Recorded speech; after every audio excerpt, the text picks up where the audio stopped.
Hey everyone. Okay, I am absolutely thrilled you're here today because we're about to jump into an analysis that honestly completely flips how we think about global wealth, legacy banking, and most importantly, your business. If you're a small business owner, maybe a local entrepreneur with this massive vision, but you're constantly struggling to get the capital to actually grow, this breakdown is built exactly for you. We're going to look at a completely new way to bypass all those old, slow gatekeepers and secure the growth capital you need, literally using nothing but the smartphone in your pocket. Think of me as your mentor today. I'm going to guide you step by step through this incredible new financial architecture. Okay, let's dive into this. We really need to look at the stark reality of how money moves today. In the traditional financial world, what we can call the G7 superhighway, you've got the hyper-efficient server racks of Western stock exchanges. Billions of dollars move in fractions of a microsecond. But the moment that superhighway hits a frontier market, whether you're a founder in Dhaka or an entrepreneur in Nairobi, it basically turns into a gravel road with a toll booth at every single corner. You're trying to secure a simple business loan on your phone, and the screen just buffers endlessly. You're stuck waiting on legacy banks that, quite frankly, just don't understand your local business. This buffering, this constant friction, creates a massive real-world problem. $2.5 trillion. Just take a second to wrap your head around that number. That staggering figure represents the current infrastructure financing gap in frontier markets right now. That is capital that absolutely should be flowing into your local businesses, your agricultural projects, your tech startups, but it's blocked. Not because the opportunities aren't there, but because the old pipes, the old banking rails are just completely broken. And the human cost of that? $1.4 billion? 1.4 billion adults globally remain completely unbanked. They are entirely shut out of the system. For decades, the excuse was always that emerging markets simply lacked the infrastructure. But the truth? The system relies on layers upon layers of legacy intermediaries, correspondent banks, clearinghouses, custodians. Every single one of these toll booths extracts a fee, driving up costs until funding a small to mid-sized business in an emerging market basically becomes mathematically unviable for them. They win, and the local entrepreneur loses. Section 1. Equities on crypto rails. Now here is where the story changes, and where your actionable toolkit really begins. We are seeing a monumental architectural shift where traditional assets are migrating away from those slow banking systems and directly onto digital, decentralized networks. Now, what's really interesting about this concept, and please don't let the technical terms intimidate you here, is how your physical business assets actually become programmable. Think of it like this. Instead of your business loan being a dead, static entry in a local bank's closed database, digital rails turn your physical asset, like your local storefront, or say a solar farm, into digital Lego blocks.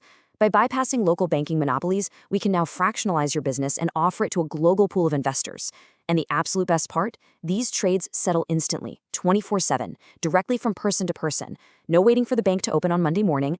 Section 2. The tech triad. AI, DLT, and edge ubiquity. So how do you actually tap into this? We need to look at the engine powering it. This isn't just a simple software update. Here is exactly how you get funded without a traditional bank, using 3 incredibly powerful tools. First up, AI risk underwriting. If you don't have a traditional credit score, old banks just reject you. But today, AI analyzes how fast your shop sells goods to instantly prove you're a safe bet. Second, secure digital ledgers guarantee absolute trust between you and global investors. It permanently records transactions without needing any middleman at all. And third, this is the big one, your smartphone. You don't need a Wall Street data center anymore. The phone right there in your hand, that's your new investment bank. Let's ground this theory in some hard reality for a second. Look at what's already happening over in India. There are 3.5 lakh, actually, to put that into Western terms, that's about 350,000 rural micro ATMs operating right now. These are simple, edge-enabled mobile devices processing identity verification and payments offline and then just syncing up later. This single innovation has reduced delays by 47% in areas with terrible network coverage. It just proves that you do not need a massive bank branch in your town to access the global economy. Let's just pause and reflect on this for a moment. True financial inclusion means giving them access to capital creation tools. As your mentor through this process, this is the biggest shift I want you to understand today. The old model of financial inclusion was literally just handing a local entrepreneur a digital wallet so they could spend money. That is not enough. True empowerment means giving you the tools to issue equity, build credit, and create capital on your own terms. Section 3. Dismantling financial gatekeepers. So the crucial point is, how do we practically apply this? We're completely gutting the traditional top-down bureaucratic models that have historically kept small businesses begging for high-interest local loans. Look, historically, if a mid-sized enterprise in a developing nation wanted to raise capital internationally, legacy investment banking fees alone would eat up 15% of the money raised. It's predatory. It really is. But with decentralized digital rails, compliance, like verifying your identity, happens automatically right through the software. The middleman completely vanishes, that 15% fee disappears, and all that capital stays in your business where it actually belongs. Okay, grab a pen because this is your step-by-step tutorial. This is the exact liquidity loop you can use to secure growth capital right from your phone. Step 1, remittances. Funds sent from family or business partners abroad come in directly. Step 2, the digital on-ramp. Instead of losing a huge chunk to currency exchange fees, those funds are instantly converted to stable digital dollars right on your phone. Step 3, tap into global pools.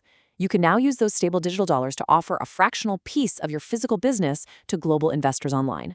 Step 4, local enterprise yield. You take that new global capital, you invest it straight into your local shop or your farm, you generate a return, and the wealth stays right there in your community. Bam! You just became your own bank. Section 4, tokenized real-world assets. Now, you might be wondering, is this actually happening, or is this all just theory? And this brilliantly illustrates that it is a massive, measurable trend that the biggest players in the world are already utilizing. We're talking about nearly $28.9 billion in digital real-world assets. And the monthly trading volumes, they're reaching a staggering $211 billion. This proves beyond a shadow of a doubt that global liquidity is rapidly moving online. The money is absolutely there. The capital pools are deep. They are just waiting for entrepreneurs like you to plug in and start building. Section 5, the new global architecture. We're standing at the threshold of a completely new way of doing business. The velvet rope of global liquidity, that VIP section that only Wall Street banks used to have access to, it's finally being taken down and you are invited in. Let's recap exactly why this matters for you. First, it entirely erases geographic investment barriers. Your location is no longer a disadvantage. Second, it lets you crowdsource global funds directly from investors who genuinely want to back your growth. And third, for the billions trapped in local currencies that just lose value every single day, this gives you a decentralized savings and growth engine that local governments simply cannot debase. It actually protects your hard work. The future of capital isn't going to be built with fancy marble bank branches anymore. It's being written in open source code and deployed straight to your phone. The real question isn't whether global wealth is going to migrate to these digital rails. It already is. The real question is, will your business move fast enough to capture this shift first?